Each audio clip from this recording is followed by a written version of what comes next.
نوع خودی مزنو دلوان سردانا خواه ورود بو قضا بردارش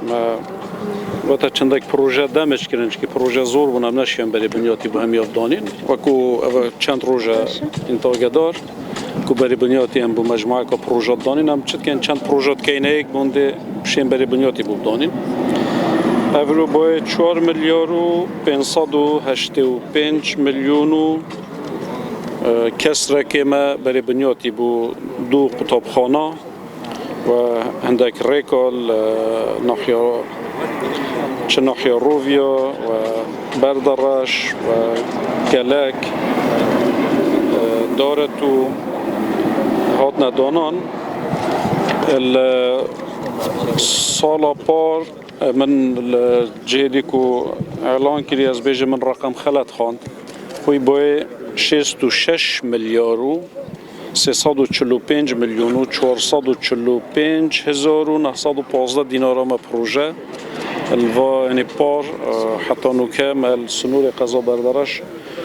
پروژه انجام دای و انشالله سال 23 جی هیوی دارین که کاروان آودانی بردوام بید و پروژه دیف پروژه انشالله الهمی دورا بیج جوازی الهمی ناحیه الهمی گندا بهنه انجام دان و هر وکی انتاگه دار جی ما گرانیا خویا پروژه خستی سر قضا و ناحیه و گندا یعنی جها که همتنی ترکیزا خود سر باجیرت مازم بکه ما پتر برای خویدای گندا و باجیرت بچیک بونده بی فرق و جوازی الهمی جها خدمت بهنه پیشکش کرن تمام دم دا کو گرنگیدان باجیرت مازن جی ما تقصیری نکریه بس ما او تعادل جیاپا راستی که به جوازی خدمت همه منطقه و کویت بهت کرن نبیدارین که بردوام بن جه خیر و برکت و خلق ما خیر جبینید ان شاء الله. حالا جناب دکتر دبی داوکاری تجاری و صورت بگید دعوا دکن رجال نبدر بی خلق چون که استاد رنگا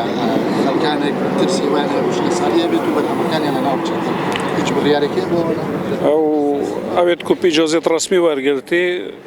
شویدی من هم یتیم ذاکری بونده کویت خدمت جوتی آراده زور سپاس